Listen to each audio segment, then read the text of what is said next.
Do it again. Well, I had cut my finger, so that's probably why I'm afraid to snap. Oh, did you cut your finger? Let me try this sound. That's better. Okay, why wouldn't you start with that hand? Are you Well, okay? I didn't think of it. I mean, I rarely cut my finger. It's like once a year at most. Folks at home, most. Steven has cut his finger. Cut On what? My finger. It's like very hard to explain, but like I was opening a door, my finger slid along the door, and then it like caught the frame, and I was like, Like a paper ow. cut? No, like a real cut. It was bad, and I was so embarrassed because I was like, Who does I that? cut myself, so I like ran out, and then I realized it was like gushing down my finger, and I was like, I definitely like, I hope no one gets murdered in that building because my DNA is all over it, and I'm like, I'm going down for whatever crime. Wait, I actually think like this. I get really scared about that. Yeah, like I heard this one time where people are like, you know how in New York people will leave like free books outside? Yeah. Well, I like read this article one time that was talking about how people will do that to like catch your DNA and frame you for crimes. Because you'll like pick up the book and look at it and put it back or something.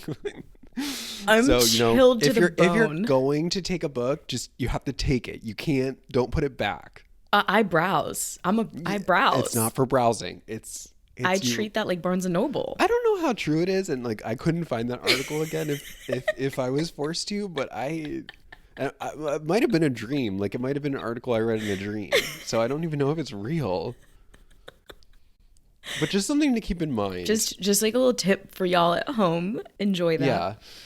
Because All I mean, right. that's also what this movie is about. Like, you know, what crimes can you commit without going to jail? Without going to jail. And how best to disguise yourself while doing so. I think some of the disguises in this movie were 10 out of 10. Yeah. I mean, I had never seen this movie before, and you were recommending it for weeks, and I was like, okay, like let's try it.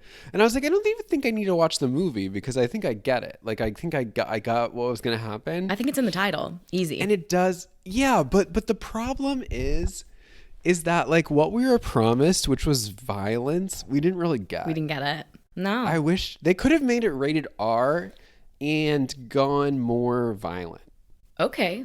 I love that take because I'm just... Don't you think that would have been better? Like more of like a Saw style, like Let's see some instead blood. of dyeing someone's hair blue, like kind of, I don't know, something more violent. I think could have been more interesting. I think I wanted to up the danger for sure. If we're gonna this go was there petty. with women hate women, like Which they do. let's take it the next step. When was this movie made? Do you have the year written down? I don't. Was it like 2009? I think it was like 2009 it came out. Oh my God. Which is funny to me too, because like the name Bride Wars, you know, like our country was at war, and like, you know, war was on the brain. War was on the nation's brain, and I think it was a way to get butts in seats. You know, They said, there's a "This'll sell." war. People get war. This is a war. But what put we it in the but I title. wish we got a war. Yeah. Yeah. Just anything more than... Yeah, something Blue more hair. than what we got. This But I was mean, insane. I never in my wildest dreams... I saw this movie once in 2009. I don't remember if I liked it or hated it. I probably didn't like it. I've seen it twice in 2023. I've seen it twice. Before we got on, we were talking about how many times we both seen it. I've seen this movie 3 times now. Twice for this pod, because we tried to do it 2 weeks ago. Yeah. Never did I imagine I would see this movie 3 times in my lifetime. Watching it the first time truly sucked all the energy I had in my body out of me. And I was like a zombie for the rest of the day. And watching it this morning, I felt the same way, but it was kind of like... It was more meditative the second time through for me, actually. It felt kind of good. Yeah, watching it the second time, at least I was able to say it doesn't get better, and that's okay. And like, that's okay. Just relax. Because the first time I kept thinking, oh, like we're gonna get to the big scene, Like, this is going to pick where up. the ladies are fighting physically, and we get a little bit, but it's more like gymnastics practice. It wasn't the war that I was promised in the title. I feel like at the time, the trailer moments were better than the movie. Like, I remember them fighting in the church or whatever at the plaza. Well, what's funny about the trailer is that obviously people are always like, oh, the trailer shows you everything. But the trailer here does show you everything. It does show you everything. No, it shows you all of the war. It's a 120-minute movie. We get all of it in the trailer. It's really short, which I did like. I loved that it was so short. Oh, yes. Felt longer than that. Felt longer than 80. Felt longer than 80, and the pacing was so funny to me. I mean, we're like 15 minutes out from the end of the movie, and we're still not at the wedding. Get to the wedding. So I was, and when I watched it the first time, I was like, oh wow, like they must be saving something insane for the wedding. Yeah. I mean, we're 15 minutes out. Like it must be explosive. There's gonna be bodies on the street. Because that's how the movie will have to end, right? We're going to run out of time because people are going to be no longer with us. So no longer with us. But no. I mean, one of the characters does leave, but I don't know. We didn't care. I was about to say I didn't care. I was going to come in like kind of with a joke premise and just be like, this movie's perfect, but it has one problem. Chris Pratt. Yeah. Actually, I found him pretty sympathetic. And like, I thought what he was saying was making a lot of sense. I feel like it came out of nowhere though. He was like, enough. I was like, what have you seen so far? What has she done? Something that they do with the men in this movie, which is so funny to me, is that they like, instead of giving them any depth, they just make them kind of like the moral compass of the movie, where always like shocking. They're always like calling each other and being like, these women. Nuts. I mean, can you believe what these women are doing? If only they would just relax.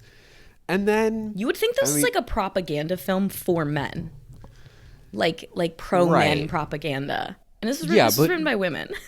It was written by women, but I bet in the similar way that like things are, you know, big tech, big pharma. Like this was, I wouldn't be surprised if there was some dark big bridal money in this movie, because it kind of tricks you, right? It's like you go into it being like, oh my God, weddings are so silly. Like, I can't believe you go through all these hoops.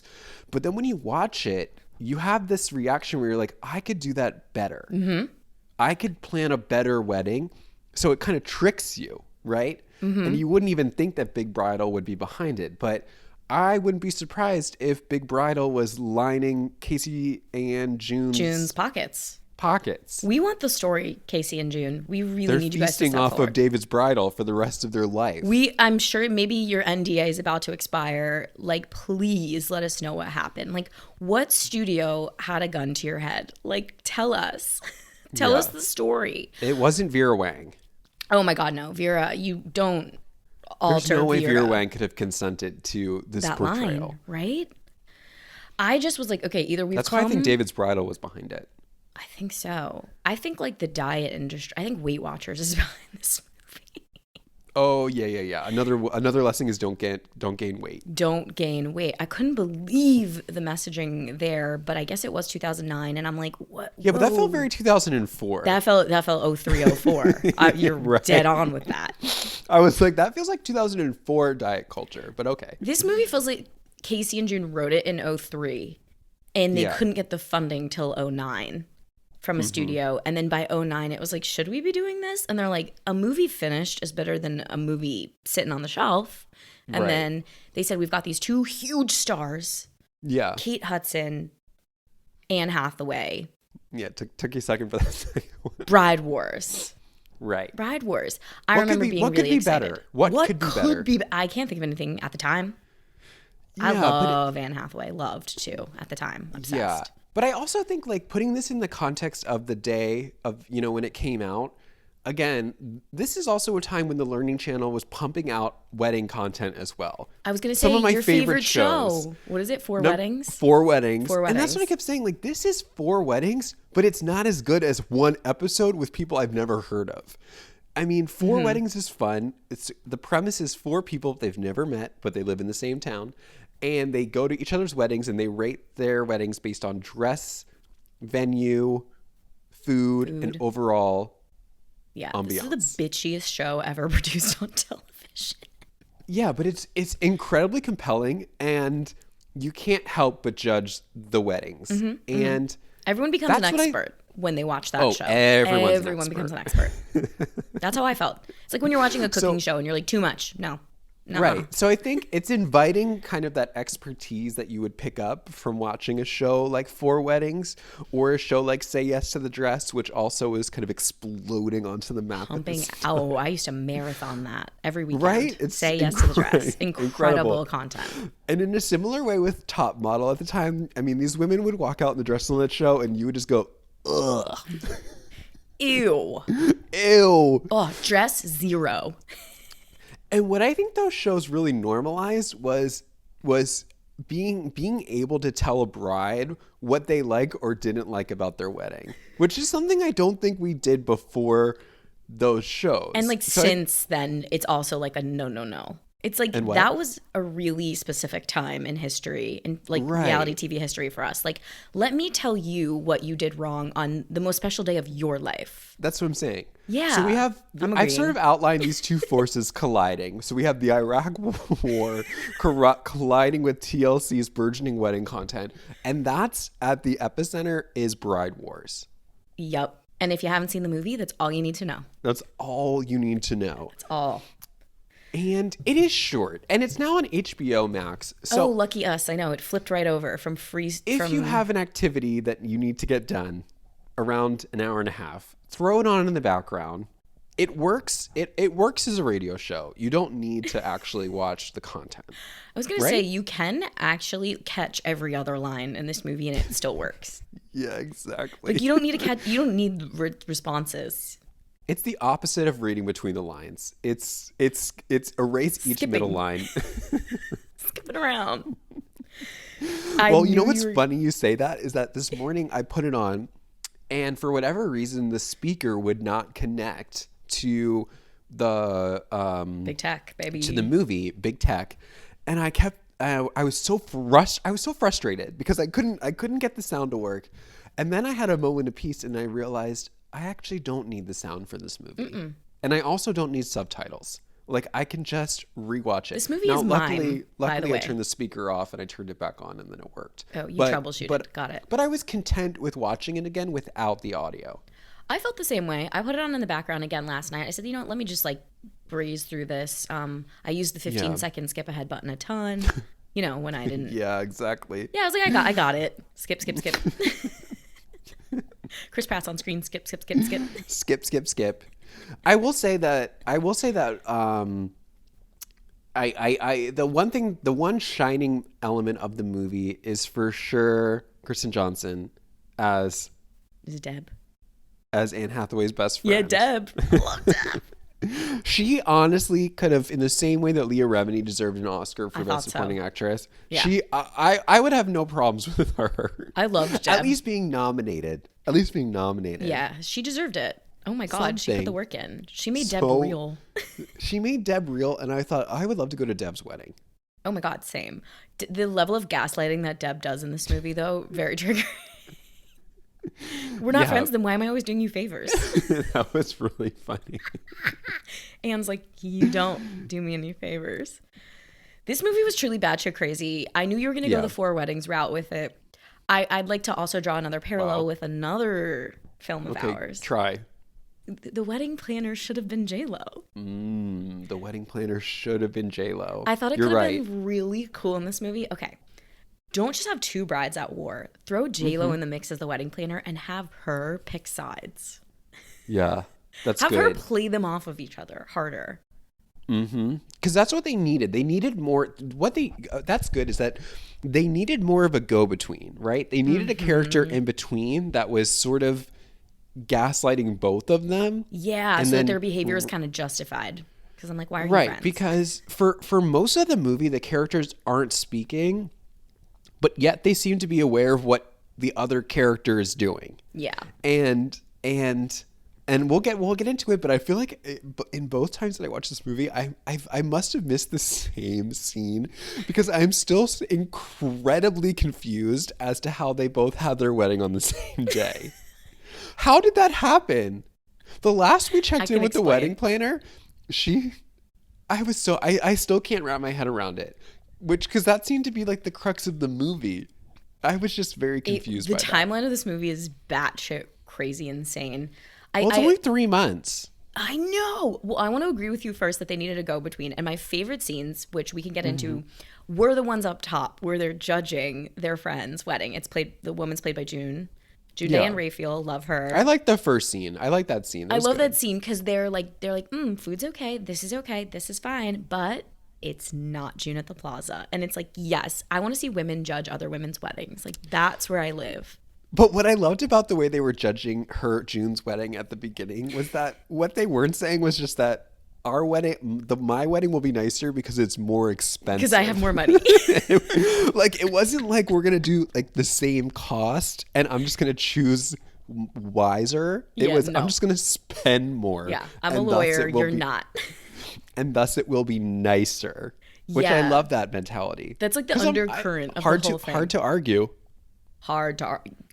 What are you going to say? No, it what won't be nicer? It won't be nicer because you're going to spend more. I have more money to spend. Right. This movie was consistently trying to take the moral high ground. I love that logic. Yeah. It was like constantly trying to take the moral high ground, which I got to hand it to them. The hoops they had to jump through to get that to work. It was like they had nothing bad to say about the wedding except that it wasn't June at the Plaza. They had nothing. Which felt very kind of like strange, right? Because her name is June and she's not at the Plaza. Nope. I don't know. Maybe there's nothing there. June and Casey wrote this movie for themselves in the early 2000s.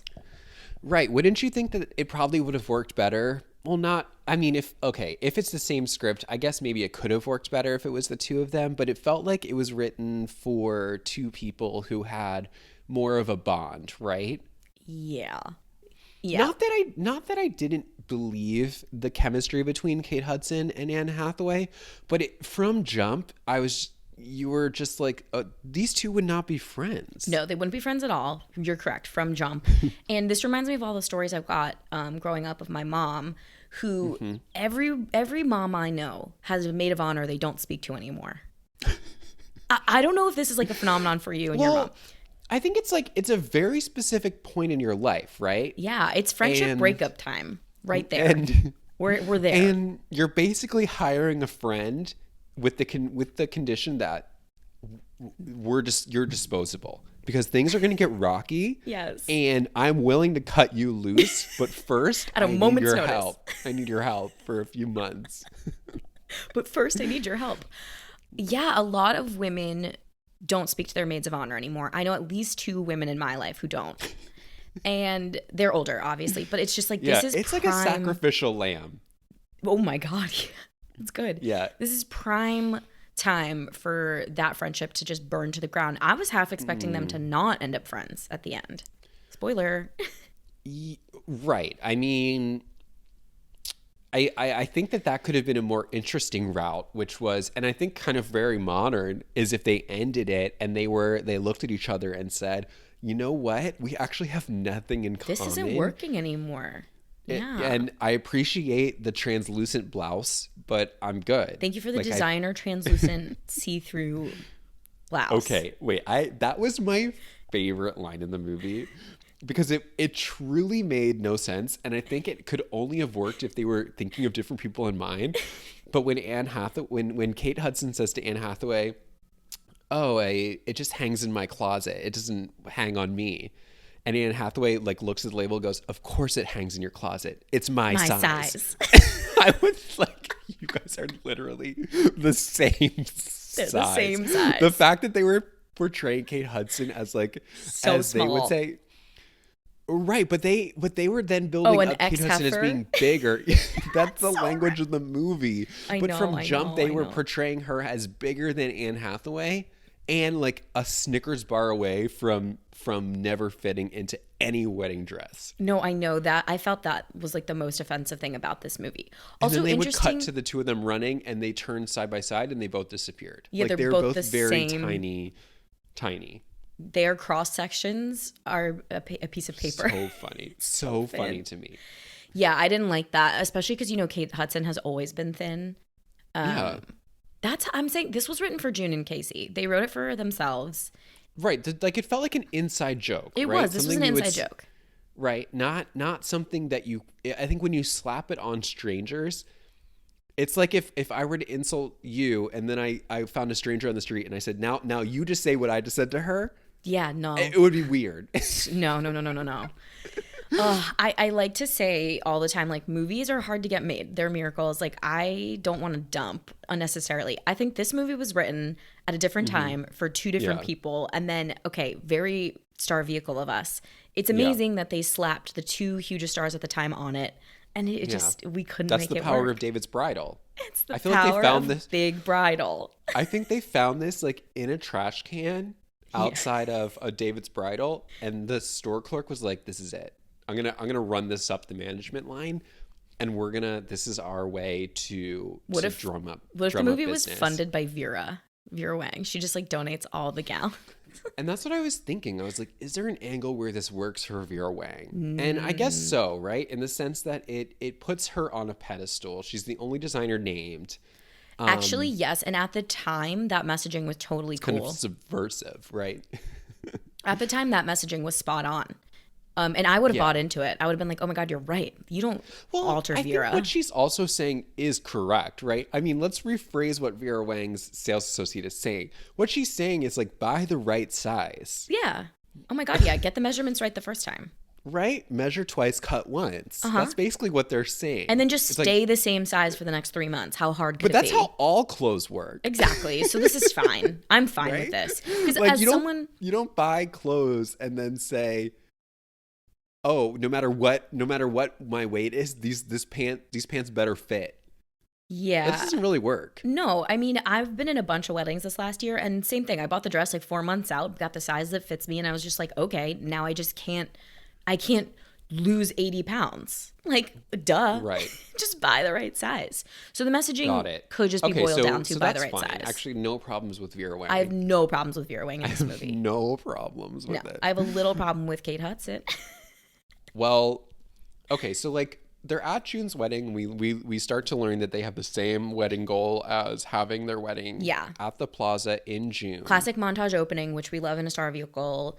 Yeah. The photo montage was kind of weird. They were like these 3D photos. It was interesting. I was like, huh? But yeah, I mean, that's like a really odd goal to have as a child. I mean, not to want to get married, that's fine, but to want to get married at the plaza in June, it's like, okay, whose mom was venting to them late at night that they wish they had that That's wedding? What I'm saying. You don't just stumble upon that without internet access. So their moms took them to the plaza in June, and they like sort of see this wedding there, and it kind of imprints on their brain, and they're like, June at the plaza. Like, they can't get it out of their heads. You know what? I'll cop to it. Like, I can see that imprinting thing happening. Yeah, a formative experience. A formative experience. And that's in line with what we've talked about with some of these other movies. It's like these characters, you have one formative experience. Just one. And it leads your whole life. Yeah.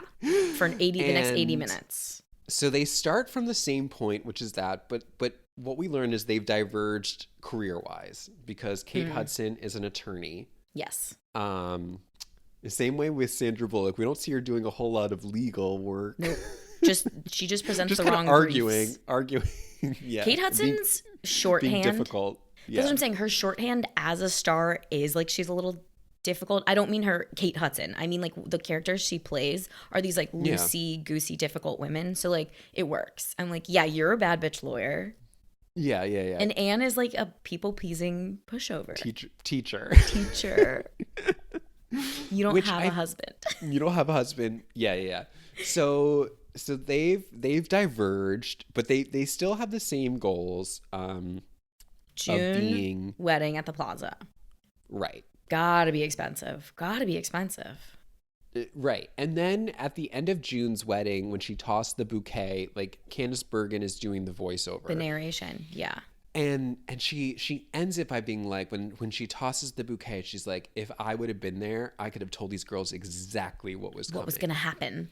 And I'm like, okay, this is a problem. They should have cut that line because what it's doing is it's setting up a promise they can't fulfill. Yeah. Like they are setting up very high expectations of physical violence and it doesn't come through. Nope. I thought they were taking such pains to sort of try to paint Anne Hathaway as a little bit of the aggressor because for the next 80 minutes we're gonna watch Liv, Kate Hudson's character, kind of be like the pushy one. So they were really trying to even out the playing field, I think. Yes, I agree. The way that Anne Hathaway is conducting herself at the wedding was not really in line with her character in the rest of the movie. No. She's being a little snooty, which This is a hard balance for those two. If I was at the wedding and I overheard these two women talking, I would have walked up to them and said, "You're being very disrespectful." I know. I think June, Diane, the woman whose wedding they're making fun of, I think she played it really well, like the drunk bride who's about to get divorced anyway. So it was like the stakes on that wedding couldn't have been lower. Like that's not going to last. And it's funny. It was comedic. June's wedding. Her drunk acting. I thought it was very good. Her drunk acting is very funny. She really nailed that. And June is like the comedic. I think everyone at home needs to know we love Casey and June, by the way. Yeah. I mean, we're obsessed with them. We think they're so funny. And I want this movie with them too in it instead. Because I think it would have been sloppier. I think they can remake it in a way that's, again, that carries an R rating. And yeah. I think they could have really pushed it into a realm where it's not as realistic and been a little bit more fantastical. Yeah. Right? Like, I think there could have been a lot of more ground for having fun, but and given us the bodies in the street that we were promised from the title. From the title. Seriously. Okay. So after June's wedding, they are going through their lives, and then we find out that Kate Hudson thinks she's about to get proposed to because they find a ring in her closet. They find the Tiffany box in a sweater. Ugh. And then they... You don't like Tiffany? Tiffany and Co. Cover your ears. It's fine, but it's not Cartier. No, but it's like it's fine for them, and I get it. Like I something blue that was very important to them, so they freak out, but before Kate Hudson's boyfriend can actually propose to her, she throws a party celebrating. I thought that was so funny. The beginning of this movie is like, which I liked. The beginning of this movie is strong with the lulls for me. Like, she's not yet proposed to, but she throws a party, an event. Her brother comes through. He's like, "Congrats," and she's like, "Actually, he hasn't done it yet," and it works. She was hugging her movie brother, a little. I know. Weird. There was something. There was a vibe between them. There was a vibe and a history between them. Didn't love. Kate Hudson's shorthand in this movie is very much like, it's very Cameron Diaz. Like, yeah. Throw the party before you got the ring sort of deal. Loved that. I agree. And I just wish they could have cranked it up to 100. Yeah. And made it a little bit more fun. Like, let her get super wasted at the party and do something funny. But instead we got to mellow it out because Anne Hathaway is kind of in her feelings about it. And she goes outside. And I was really relating to Anne Hathaway in this movie, by the way. I'm the people pleaser. Okay. Kate Hudson makes her be the groom when they're kids. Fucked up, but I always had to be the groom. Always. Yeah. I wasn't going to stand a chance fighting for the wife. Like, never. Right. I'm the boy. Yeah, but before Kate can actually get proposed to, and after her fake engagement party, Anne Hathaway actually gets proposed to. In a fortune cookie, no less. Yeah. Chris Pratt on the couch. If 50 years from now I'm sitting on the couch eating Chinese food, that'll be enough for me. And I think they were trying to paint him as not her speed, but that didn't translate because somehow he was exactly her speed. Right. And this is where the movie didn't work for me, was that, because I agree. From this scene, I think what we're supposed to infer is that he's wrong for her. Yeah. But as soon as he said that, I said, oh, this is nice because they have the same interests. No, I know. So I truly didn't understand that they were trying to tell us that he was the wrong guy for her. I know. But something in the performance didn't translate, or in the script, and I'm going to blame the director at this point. Get the performance. There should have been some sort of signal from her face when he said that, of oh, okay. I'm going to power through that. But it was... Yeah. Or right beforehand, she needs to be talking about Bali. And he needs to be like, babe, I just like to sit here with you. And then we need to see it on her face that she's disappointed, Yeah. Or somehow vocalize that when she gets married, she wants to have a different life. because he was very much saying like, I want to keep things how they are. Yeah, and she was like, of course, same. Yes, I agree. It was weird. Yeah. And then she communicates her engagement to Kate Hudson, who, you know, she feigns happiness, but she's pissed. She's not happy. Liv as Kate Hudson as Liv, pissed. Color, cut, clarity, carrot, almost won. Almost won. That was, she goes, more than he can afford, I'm sure. It was great. It was so good. The lines are pretty funny. Yeah. And then by the next day, when they're running together, she finds out that, or Kate Hudson finds out that Anne Hathaway already has an appointment that day with their dream wedding. Oh, that Friday. With the dream wedding planner. And she's with the dream wedding planner. She cannot let Anne like outdo her on this one. No. Yeah, this is the last. This is I'm trying to think the final battle. This is no, this is the first battle. Oh, this is the first battle. Got it. This is the beginning of the war. It is. Okay, so what's a good first battle? Lexington and Concord. Okay, I have no idea. Know zero things about war. Okay. So I should not be watching this movie. No, it's for experts only. Yeah. This is yeah. So then Kate Hudson runs away. She takes matters into her own hands. She's like, let's go. And she shows up at her like boyfriend's work. And she's like, I found the box. What the hell are you waiting for? Yeah. And he's like, oh my God. And wait, he doesn't have very nice things to say about her, but he says it in a very nice way.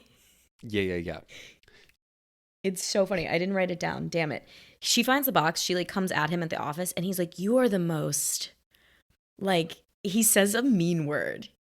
Oh, he calls her obnoxious. He says, you're obnoxious. Yeah. And he's like, basically he says, like, I would expect nothing less from you than to have found this and come here and demand that you propose to me. And then when he does propose to her, she goes, oh my gosh, this is so unexpected. Oh my God, thank you. She sells it. It's very funny. Sells it. But I guess in a similar way that they're painting, or that I felt like they were painting Anne Hathaway and that other guy to be in a good relationship. Yeah, they were. It seems like they're painting these two as perhaps being in a more toxic relationship. That's what I thought. So it turns out the opposite is true. I guess they're trying to do a little switcheroo on the audience.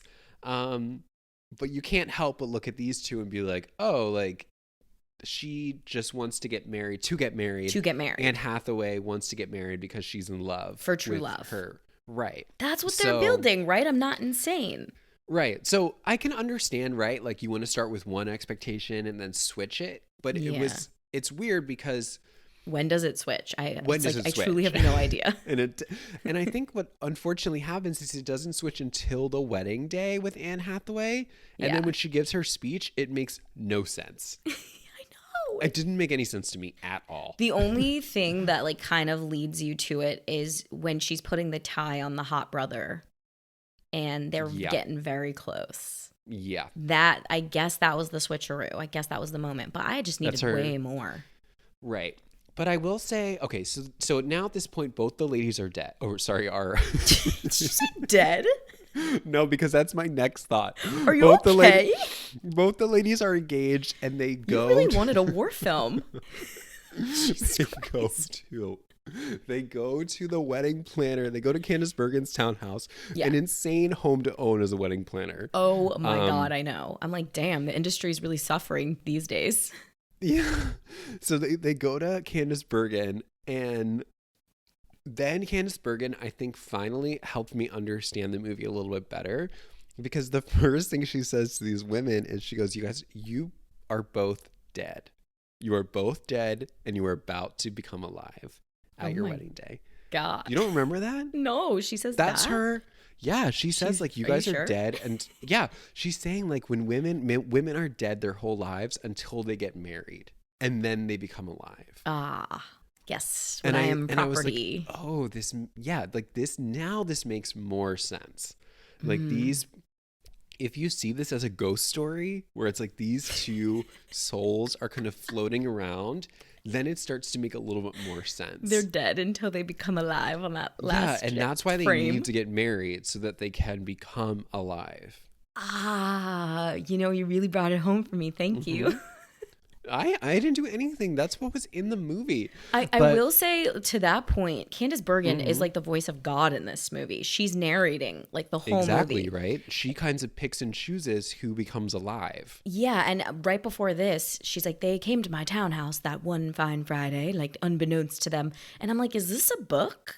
Is this like a book post-mortem? Like, what is going on? Okay, thank you for saying that, because the thought that I had the first time I watched the movie is I thought, oh, they're going to kill her or she's going to die, right? Yeah, like someone's speaking post-death, right? Yes. And I was like, not that they're going to like from the afterlife stab her to death or do something really violent, but I could see a way where perhaps Candice Bergen could die. I mean, we've seen her, I think, get blown up in Miss Congeniality or whatever. She's a good villain. So it wouldn't be beyond the pale for her to be accidentally killed in a movie. Yeah. So, and it being Candice Bergen in general, make her the villain. Fun choice. They didn't do that. Yeah, make her the villain. And I think, like we were saying earlier, she would have been the perfect go-between between the two characters. And we see her do it a little bit, but not enough to, like, what would have been interesting is if, as the go-between, she used the two weddings against each other to kind of up their budget and like sink these two ladies into debt with her for the rest of their lives. Yeah, make her the villain so that way we can still love the two leads. And then we find out that her secretaries are all the brides who are working off their debts, and they have to work. And they're not allowed to leave the townhouse. It's like indentured servitude. Yeah, they're not allowed to leave until they pay off their debts. That's cool, because what Candice Bergen does actually do. Cool. No, it's really good. I was just thinking about the next thing I wanted to say, which is really rude of me. But instead of Candice Bergen being the villain, she just pins it on the secretary. And she's like, don't be asking me for a referral. Another sacrificial lamb. And I'm just like, no, you're right. Make one of the secretaries like an ex-bride who's still paying off her debts. Funny. Yeah, well, what's interesting with the secretary being fired because she mixes up the dates is that she really convinces these two brides that the buck does not stop with her and that it stops with the secretary. Yeah. Like, if I was the bride, I'd been like, okay, great. Thank you for firing your secretary, but you still need to fix the error. Yeah. The way that they leave that being like, oh, that falls squarely on that poor secretary's shoulders. I know, rude. I could not believe the Candice Bergen got away with that. It's like a working class woman who like can't feed her kid now. Like, no, bye. They fire this woman and then they threaten her with physical violence. I know. Because she messed up the dates. But anyway, they're at their first consultation together. And one thing that was missing that we do get in 4 weddings was price. Like, how much is this costing? I know. What are we looking at here? Because economically speaking, we've already said they are very far off. Very far off. And it would have been a great cameo for like Susie Orman or something in a Can I Afford It segment, because Anne Hathaway cannot afford this. No, but she's been saving since she's 16. So we're led to believe she can. And that's a problem. That is a problem. That's a down payment. That's not what you spend your... Like, what sacrifices have you made for this wedding thus far? And hers goes to waste at the end, by the way. Spoiler. True. She spent all that money on nothing.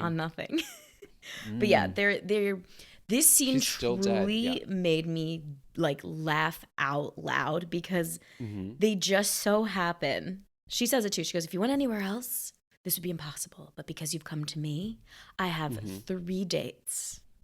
June at the Plaza.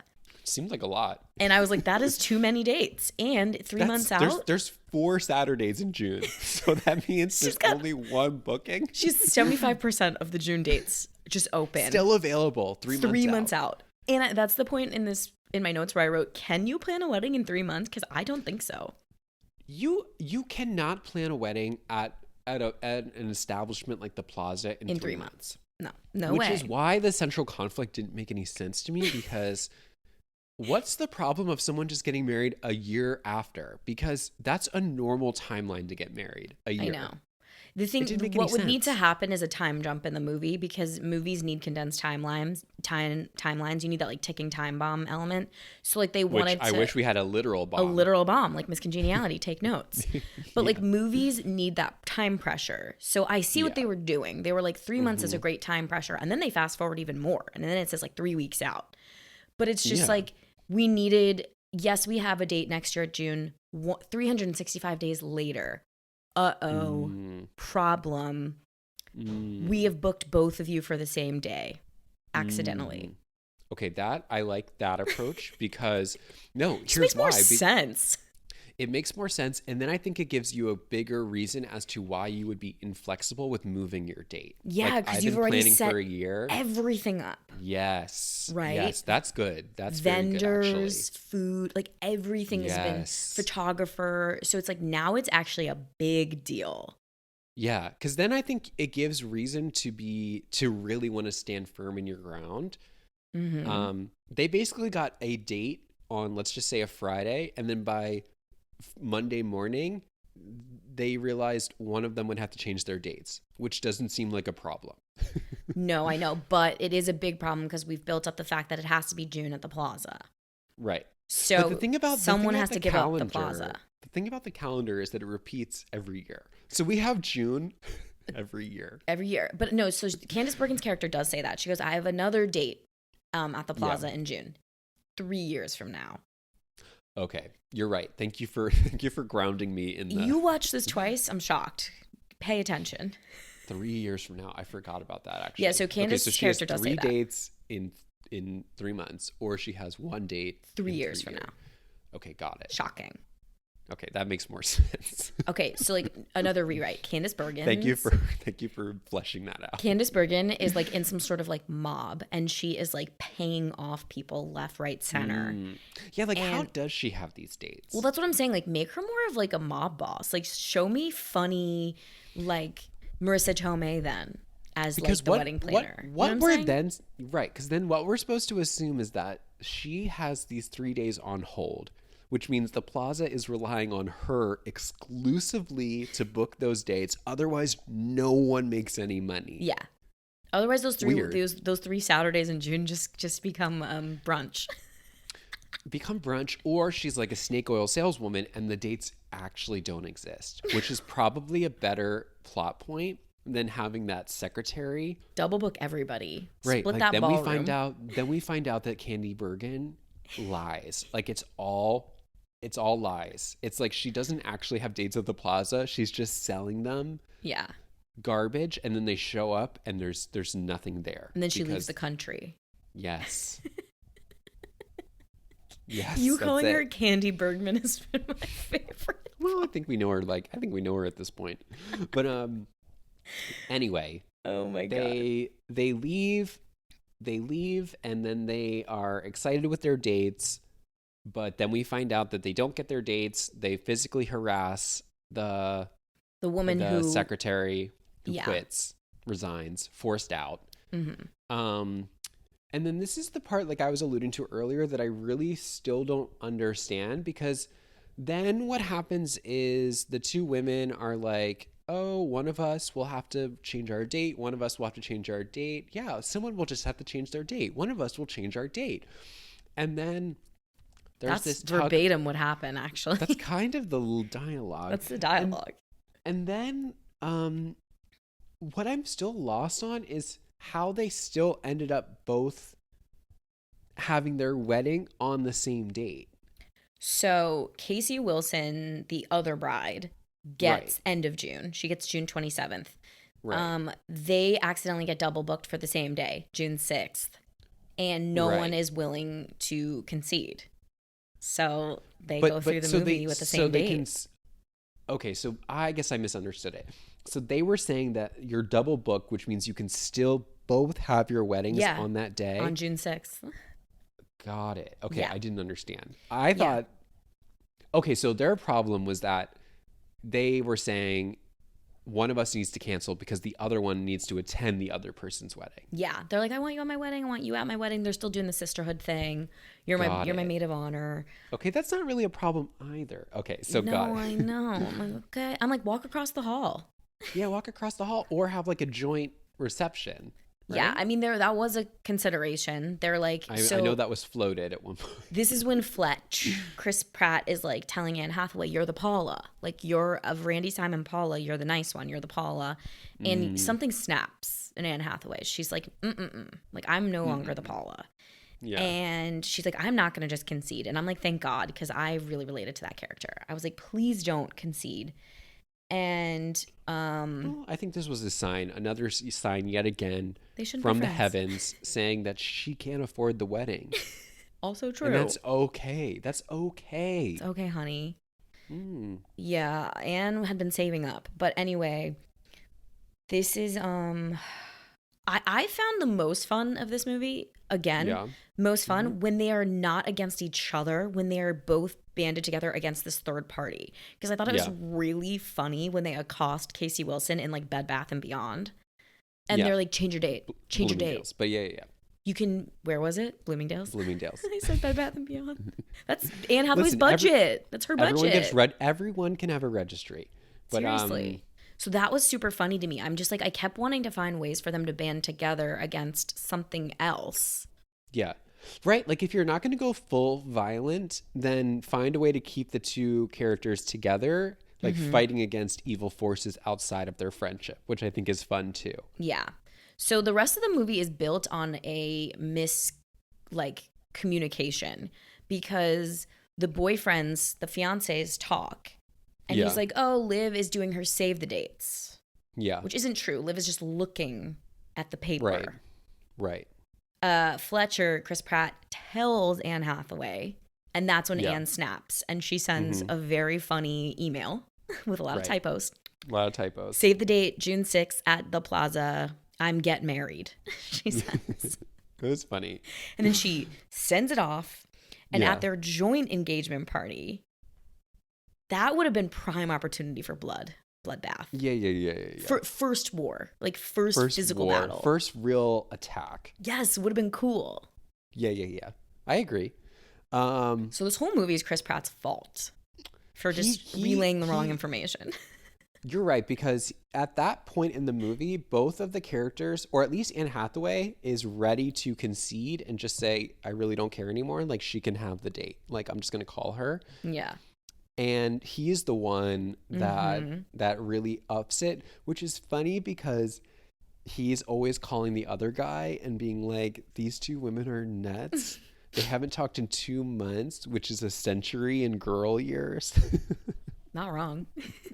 Not wrong. I'm there. And so after that point is when they start doing, unfortunately, they start doing their pranks on each other. Yeah. And I can only call them pranks because that's really all they are. That's all they are. It's little petty pranks. And this is the bulk of the movie. I know. So like this is what we would call the fun and games now, fun and games section. It's just like games. That's how I would call it. Games? Do you guys hear the question mark at home? Question mark? Do you guys hear it? I hope you hear it. I mean, some of the games include giving Anne a really bad spray tan, which is her fault anyway. You don't get a spray tan like that close to your wedding. No, I know.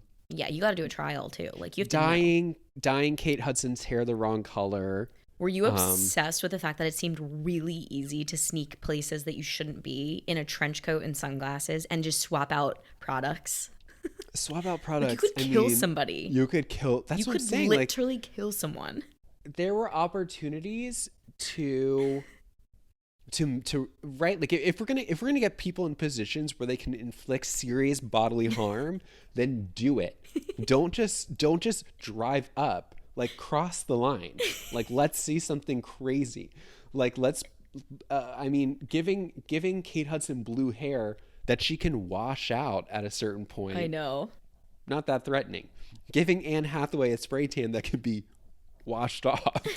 Not that threatening. Both can be scrubbed off. I mean, buzz her hair. Like do something that will actually be a problem. Do irreparable harm. There you go. Break a limb. Have her walk down the aisle in a cast. Something. Yeah, break a leg. So it's like something like that. But I mean, we go from like prank to prank to prank. Another prank is that Anne Hathaway has been sending Kate Hudson sweets and treats. Yeah. I'm like, the body shaming in this movie is a 10 out of 10. Well, that cookie lollipop basket looked really good, so I don't blame her for that. Yum, yum, I would yum. have definitely had my way with that cookie basket. And this is where I'll say, if Casey Wilson is Liv, which I think she wrote it for herself, this makes sense because Casey Wilson was like completely shut out of the industry because of her body at one point. And then she says it, and I read her book. She says that she had to lose weight to kind of get roles on TV. Works. Kate Hudson, who's always been hot. Well, that's the thing is that if you're going to do a scene or do a montage, right, where a character ostensibly is supposed to be gaining a lot of weight. Let her gain the weight. Let her gain the weight because she looks exactly the same in the scene where she's supposed to be overweight. Yeah. It's very bizarre. She just can't zip the dress up fully. And she's like, oh my God. Yeah. I want to point out at the engagement party, this movie, if anything, has really good lines. And she goes, your wedding better watch it. And then I think Anne Hathaway goes, my wedding's going to be huge, just like your ass at prom. Oh, yeah. I was like, what? Well, in those moments, right, you're reminded of the fact that you were correct from the beginning. They are not friends. They're not friends. If you're sitting on that, like, and willing to just like throw it out at a moment's notice, you don't like that girl. No. They're not friends. This is a friendship breakup movie. This is the movie where they both realize they're very different people. Right. And that's okay. But before we do that, we're going to burn each other to the ground. Yeah. But yeah. So it's bad. And like we're inching closer and closer to the day of the wedding. And as we do so, the runtime of the movie is rapidly approaching. You're just like, what the hell? I mean, where are we? Worth mentioning, they both have to cast different maids of honor. So Kate Hudson has to cast her friend or like her coworker. So she's paying him. Which it should be a paid position. So I'm kind of on board with that. That was funny. My favorite scene in the movie was for sure when Anne Hathaway has to ask Kristen Johnson to be her. And she's like, and Kristen Johnson's like, this is, gonna be a big strain on me. Like, I don't know how I'm gonna do it. I'm gonna need a lot of help. Yes. And Anne Hathaway's like, what is the bride if not there to support the maid of honor? That's how she convinces her. I'm here for you, babe. And you know what I actually liked, or what I appreciated, is that Deb was more of a friend to Anne Hathaway than Kate Hudson ever was. Oh, I know. Kate was going to make it about herself. Well, Deb was the one who was like, don't you see what's going on? She's doing this to you. Like, you need to wake up. Remember, she's dead. And you need to... You're not born yet. You need to, like, see what's going on. Like, this girl is not your friend. And I appreciated that. Deb was the only real one in this whole movie. Let's face it. But we get some more fun and games, more pranks, a lot of trench coat action. It's very weird for 2009. I'm just like, this feels very like 1990s. It's super weird. They sabotaged, Kate Hudson sabotages Anne Hathaway's dance lesson, and we get like a cameo from Paul Scheer. I mean, another one of their fabulous pranks, which is that they hire a rogue dance instructor to tire them out before their actual lesson. It's like, who cares? It was just so weird. I was like, drink a Gatorade and get back up. It's not that hard. You run 8 miles a day in Central Park, but this is gonna do it for you. But like tap tap tap for 20 minutes and we're out. So again, it's like I was looking for like the beginning of Superstar, where like Molly Shannon's parents die on the dance floor because the music is so fast that they trip and they die. Like something. I have to watch Superstar. Like something like that. But yeah. And then Deb is going to. This is the only other thing I wrote down, and then we can move on. Deb goes to like a tasting with Anne Hathaway, and she goes, "Did you try the Pinot Grigio?" Yeah. Grigio. Oh, right, for the wine. Grigio. She calls it Grigio. Yeah. That's so funny.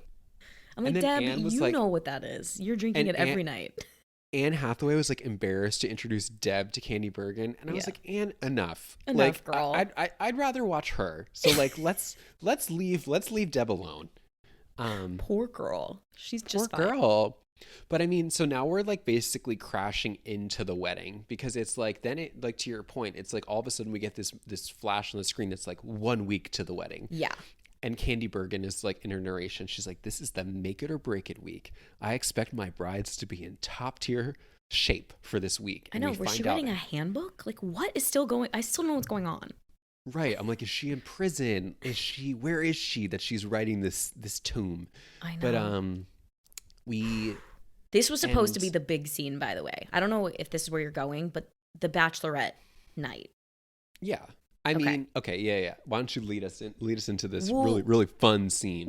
To your point, it was like bloodbath. Like we are expecting a bang, and this is it. It's go time. Candy Bergen says like we have a week left, tip top shape. Yeah, like they're really building it out to be like this is about to be like the big battle, and it's the bachelorette night. Somehow, Kate Hudson gets all the bridesmaids. They all are out for her.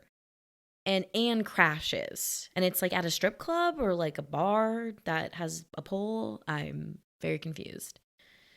But that is supposed to be the big war. That's the promise of the premise. Bride wars. Right. And because Anne shows up and she's like, "There's another bride here tonight. Woo." And it's like that is when they're supposed to kill each other. Right. Like let's physically get into it on the dance floor. Yeah. And like didn't you feel like that was supposed to be it? Right. I mean, this is a scene where both the characters are drinking. They are really angry. It might be like the night before or the day before the wedding. Like it should be like the wedding should be on the horizon. They should be at their peak anger at this point. Yes. And instead they do a dance off where they're like 20 feet apart. It's very bizarre. And no one's dancing is markedly better than the others. It's just no. Anne right? just like gets a little crazier. She gets like a little bit more into it, and Anne's camera angles are better, leading us to believe that she's better. And then the audience seems to really be going for Emma's performance, Anne Hathaway's performance. They're like, she's the bride who wins. She wins. She for sure wins the dance off. And this is, I guess, supposed to help us understand that, like, Anne Hathaway is not this boring person. She's this nut who likes to go to Mexico on spring break and act up. Yeah. So this is who she is. This is the real Anne. Okay. They could have given what's her name, Kate Hudson, a crazier wig to hide her weird blue hair. But I mean, it looked worse than her blue hair. The girl's trying too hard at this point. Take a seat. But this messaging that Anne Hathaway is sort of lying to us as to who she is and to her boyfriend about who she really is was really lost on me. Completely like I didn't lost. understand that.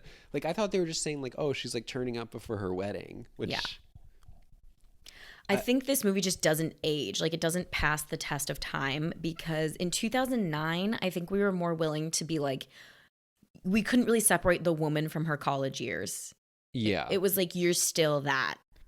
And I think that was the messaging in 2009. And it's like a mark of shame, right? Yeah, it was shame. It was heaping shame. They were trying to heap shame upon her.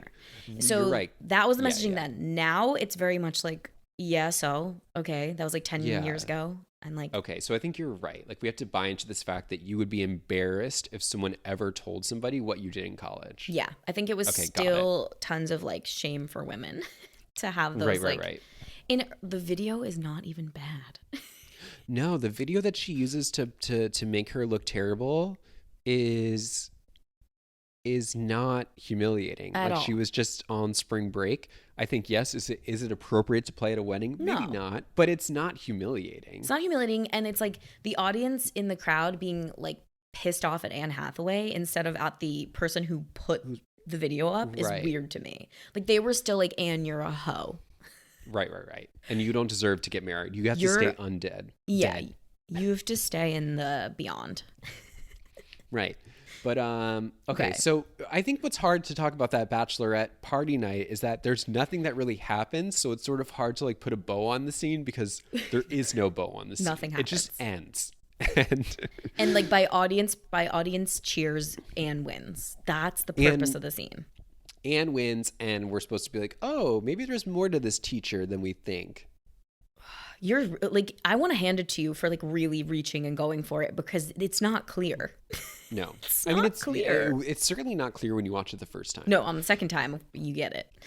And then is it the weddings next? It must be, right? Like, So then, like, there's just like a brief moment where Fletcher, Anne Hathaway's man, is like, enough. You've turned into this like psycho that I don't even recognize anymore. I don't want to hear about the bachelorette night. And Anne's like, you should have seen me. I was great. Right. Which felt fine. This was lost on me.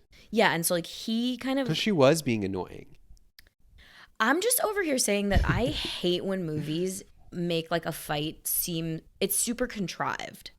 It's like at this moment in time in the movie, they know that they're supposed to be on the outs. So they're like, we have to give him a reason to be pissed off. And we don't see her badgering. Like do you remember in Mean Girls when Regina's like, I have this theory, if you cut off Regina George's hair, she'll look like a British man. And Janice, Ian, and Damien go, yeah, you told us 100 times. Right. I needed Chris Pratt's character to be like, you've been talking about this nonstop. Yeah. Instead, he just blows up at her in like a very vanilla way. Right. And is like, you're not who I thought you were. And I'm like, what? Yeah. She still is. She's still the Paula. Again, still not clocking the fact that we're supposed to be thinking, oh, these two shouldn't get married. No, I know. I was like, this is just like a normal little tiff. Like, it wasn't big. Yeah. But, okay, so and then you're she does help Kate Hudson's brother with his tux. Right. And you're like, ooh. Right, they bump into each other on the street. And he's like, follow me. He's like, you're coming with, girlfriend. Drags her to the tux shop. Yeah. So weird. So weird. Again, totally lost on me that there was a connection between the two of them. But I know. Okay. So now we're at the wedding day. Now we're at the wedding day, and we see that the two brides are sequestered in their 2 rooms. 2 bridal suites. 2 bridal suites, and the staff are working overtime to make sure the guests know which wedding they're supposed to be seated at. Yeah. The bridesmaids are like, I'm going to Liv's ceremony, but Emma's reception. More booze. More booze. Okay. Okay, June. Take a seat. And then Anne, this was like a weird detail, which I was like, okay, we totally forgot about this. But then Anne Hathaway's mom shows up and she's like, I'm here. And I'm like, okay, why was that? Why did she have to mention it in the beginning that her mom could not come until the wedding day? That was weird. I know. This is another thing that I think could have actually made the movie way Kate more... Hudson's parents are dead, right? The movie could have been so much more endearing if from frame 1, we knew that Liv lost both of her parents. Right. So that would make June at the plaza really special for Liv because it was like the last time that her and her parent, like she remembers being with her mom. And Emma has parents. But like it doesn't come out until the bitter end of this movie. Right. And when her mom does arrive, I was just like, where have you been? Like we needed you. We needed you. Deb and now you're here you. And now you're actually not helpful to us. So if you could just take your seat, we can go. Go to the audience where you belong. And then it was really funny because I guess what her mom is supposed to be like the kind of the wise voice, because Anne goes, look at my dress. Do you see what I'm wearing? And she's like, oh my God, it's mine. And then Anne's like, aren't you proud of me? And her mom's like, honestly, you could have worn whatever you wanted. And I was like, you do you, girl. Doesn't matter to me. It was really, yeah, I think we were supposed to go, oh my God, like these girls are so lost. They're so lost in the sauce. I know. Like they don't get it. And then Anne Hathaway's father showing up to kind of represent that generation for Kate Hudson. He's like, look, I want to come represent this generation. I know your parent, we wish your parents could have been here. Endearing, sweet, amazing. Too late. Too little, too late. Too little, too late. And again, like you look at the clock on the movie, there's like 6 minutes left. And I was like, wow, I actually don't have time to associate with the parents right now. Like I just need the movie to end. So I actually can't take the emotional work of these parents on. Like just like I said with her mom, I'm not taking it on. Just take your seat, please. Seriously. Your seat. Oh my goodness.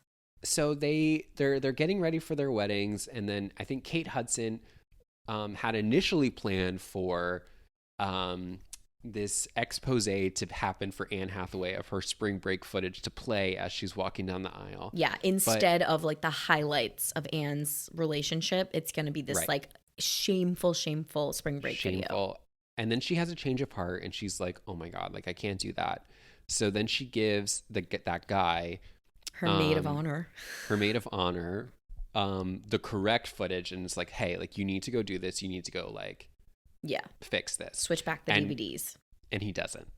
He goes, you'll thank me later, and he chucks it into a bouquet.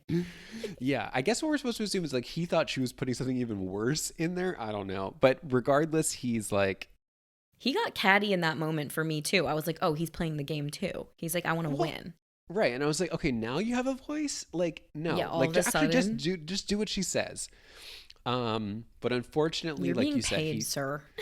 Right, like you're being paid, just follow directions. And he like you said, he tosses it away, and then the ladies start to walk down the aisle. Mm-hmm.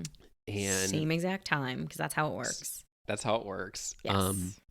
They are walking down the aisle, and then, like you said, Anne Hathaway is greeted with footage from her spring break being portrayed on the walls. Yeah, and she's like, this is like Miguel, or whatever the guy's name is. And she's like hanging on him, and it's like, okay, fine. It was very PG, and you know, if I was at a wedding and this happened, I would have been like, oh, that's kind of funny. Like, that's really funny to be like, yeah, like you're playing this, like, okay, you do you. You're hilarious, girl. Funny. Yeah, you're fun. She's quirky. But Anne's had it. She's like, that's it. And I'm like, okay, we have like literally 4 minutes left. Like, she's gonna go murder her. She's going to physically kill. She takes out Kate a knife. Hudson. It's a different movie. Something. But no, she just runs into the other wedding venue, which is conveniently across the hall. Mm-hmm. Attack mode, and tackles her to the ground. Yeah, and this is a big trailer moment, by the way. Like, this is the moment that made me come to the theater.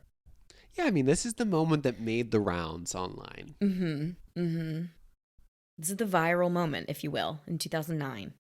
Yeah, and it just didn't deliver the violence that I was hoping They for. wrestle to the ground. They shake up each other's hair. I mean, I'm kind of happy. Like, I don't want to rip that dress. I don't want to... That hair took hours. Like, I'm like, come on.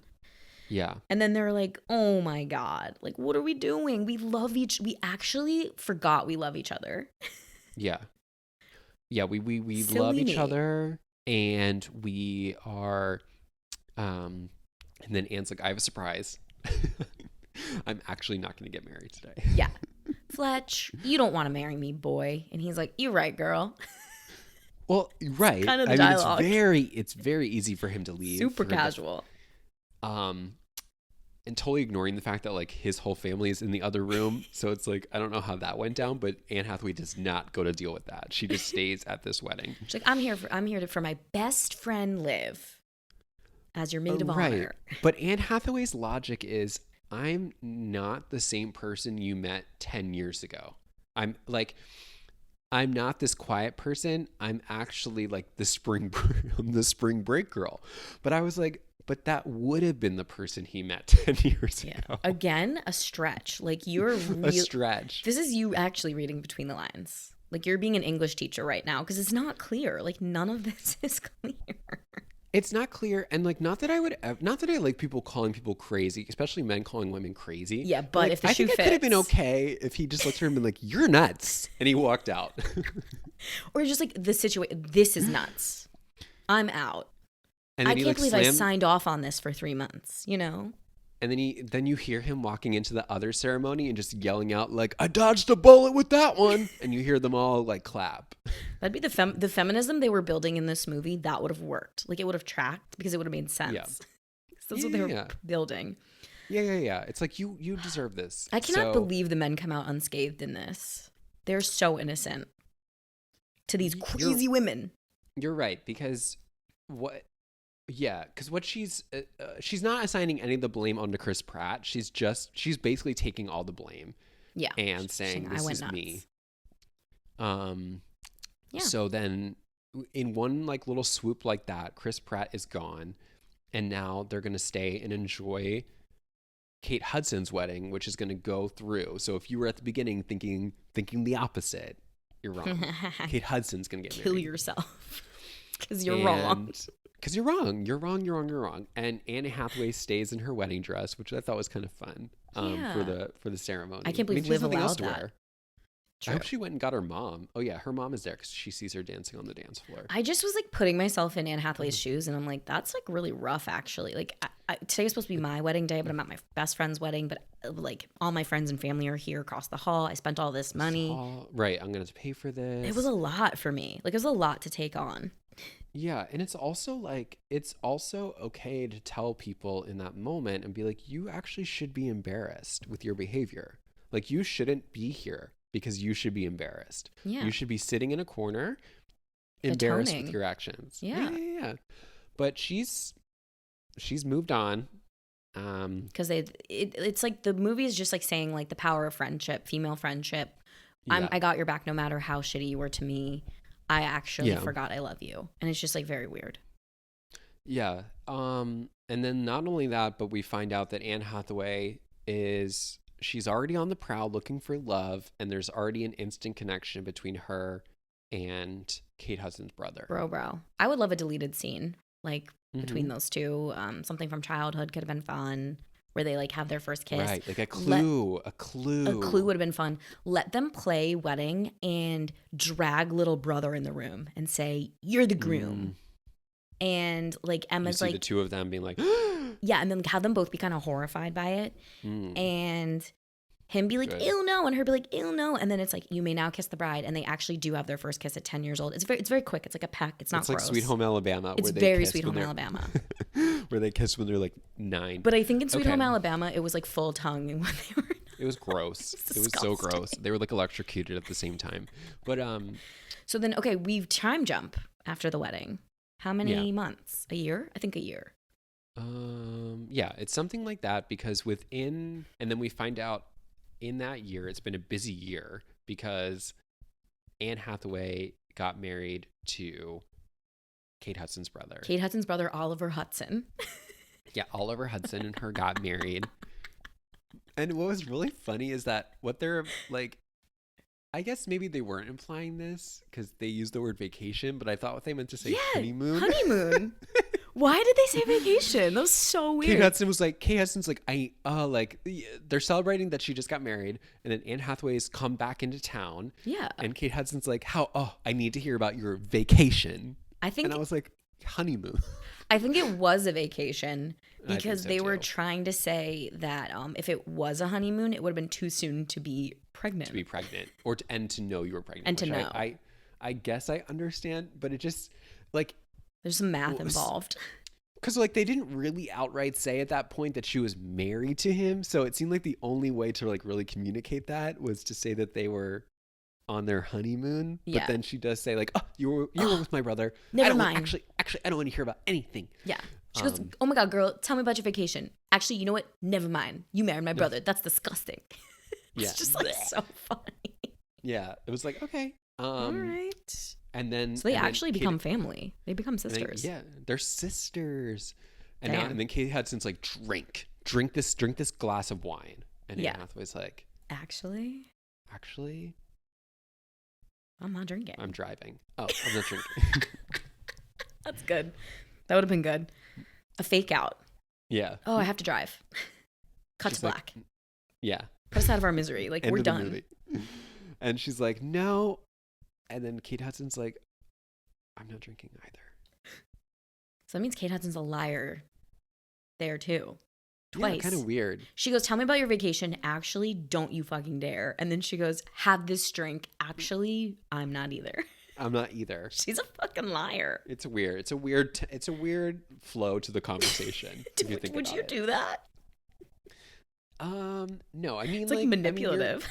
Yeah, or at least just like think what you want to say when you're seeing somebody for the first time in like a long time. Just kind of like go through it in your mind. But and then we find out that ladies are both expecting. Are you pregnant? Are you pregnant? When are you due? When are you due? Yeah. And I think it was like March 3rd. They're both due on the same date. They're both due on the same date. And pregnancy wars. And yeah, they both want to deliver in the same pregnancy suite at the same hospital. And now they're going to fight it out pregnant. Yeah. What are some hospitals in New York City? Give me a name. St. Luke's Roosevelt. They're like St. Luke's Roosevelt in winter. Yeah. Pregnancy suite. 13th floor. 13th floor. Eastern exposure. I like the morning light. I like the morning sun. They're like, babe, you get what you get when you go into labor, you weirdo. Yeah. Exactly. And then it ends and it's like, okay. I literally said, okay. Okay. Got it. Good war. Got it. Good wars. Good war. Yeah. I hope the country was happy with that one. Yeah, I hope the country was happy. I was like, you want a war? We'll give it to you. Here it is. This movie, I felt like I wanted to put you out of Thanks for the recommendation. I know. I felt like I wanted to put you out of your misery. Yesterday when I texted you, I was like, do you want to do Bride Wars? Because I think we both ignored it last week.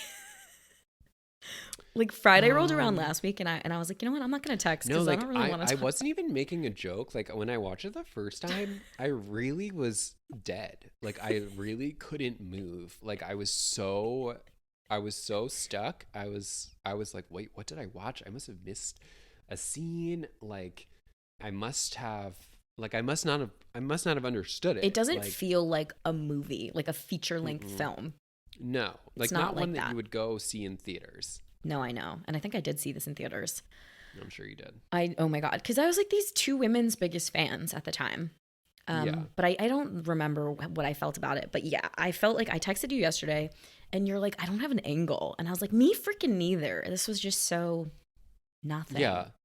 I agree. But, it's like we were saying before, it's on HBO. I think that if you have 83 minutes and you need something to put on in the background, throw it on and then go do other things. Yeah, and listen, just like listen in a little bit. Just listen a little bit. And you'll be fine. You'll be totally fine. And you'll be fine.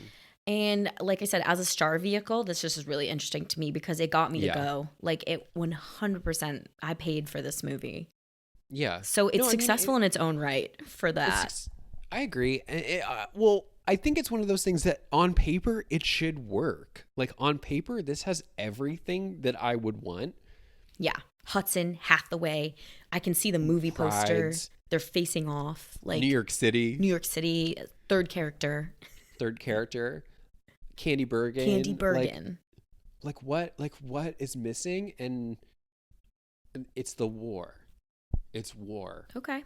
I think this movie is missing J-Lo. Well, okay, funny you say that because in my mind, when I just said war, like Jane Fonda flashed across my screen and I was like, that's what we're missing. Like Jane Fonda's energy in Monster-in-Law, which was like Monster-in-Law energy. Those were good. We missed that. Those were good, like attacks that Jane had for Jane slaps her in the face on her wedding day. And remember, she almost kills her with the sauce. She almost the allergy. Smacks her head into the cake over and over again in her dream, which by the way, I love that idea, which is like, give us the actual violence, but then let us then pull it out and be like, oh, that was just a dream. That could be cool too. Yeah. Like some real, you're right. Like just up the stakes, more violence. Up the stakes. And like, yeah, like we don't need to permanently disfigure Anne Hathaway before the wedding, but we could do a dream. We can do it in a dream. We can do it in a dream. Where they kill each other. So wow. Yeah, I think it was missing kind of that monster-in-law anger, danger. Yeah. Very anger good and word. danger. Anger and danger. You're right. You're so right. Bride Wars, 2009. The war is over. I think I would have liked this movie if it was made in 2004. I would have been like, oh, okay. I get it. This felt past its prime. No, I agree. It felt dated for 2009. Yeah. And now in 2023, it feels distinctly earlier than 2009. Yeah. I asked you during this pod, like, did you write down the year? Because I just keep forgetting that it's 2009. We were in high school. I keep reminding you. And you keep reminding me. Yeah. So put this on in the background when you're cleaning. The one-liners are pretty killer. Diane, at one point, she's in bed and she just looks over at her husband and he's doing nothing. She goes, "You're irritating me." That was funny. That was a funny line. Yeah, a lot of fat shaming. So trigger warning, if you're still getting over that, maybe don't put on this movie. But other than that, throw it on, Throw it on. Let us know what you think. Please rate, review, comment, find us on socials. You know, all the above. Don't tag David's Bridal. Don't you dare, because that is alleged only. Alleged only. I don't need Big Bridal coming after me. We already have enough problems. We have enough problem with big tech and big pharma. I don't need Big Bridal. Yeah, and our legal fund has been absolutely drained with Steven's trip to Bali. Drained by our latest research mission. So please, and we do not have an LLC, so just don't tag David's Bridal. Yeah, so we're liable. It's just we're ripe for we're ripe for people coming litigation. After us. Yeah, so just please think before you tag. Yeah, yeah, unless it's that cookie bouquet, then tag. We'd love to get our mouths on those cookie If you flowers. want to tag us in a Levain Bakery box, tag away. Yeah, David's Bridal, don't tag. Don't tag. Exactly right. But David's Bridal, if you'd like Chanel to model for you, I will coordinate. Go through my agent, Steven. Veer Wing, don't tag. Don't tag. No, don't tag. Because we think she wants to forget this one. We think this is her James Cameron True Lies. Yeah, exactly. We think she's trying to bury this one. Oh, for sure. Oh my God. Okay, well. Anyway. It was lovely talking to you, Steven. Yeah, it was a real pleasure. It was a real treat. It was a real treat. We'll let you recommend the next one, okay? Okay. All right, bye, Steven. Bye.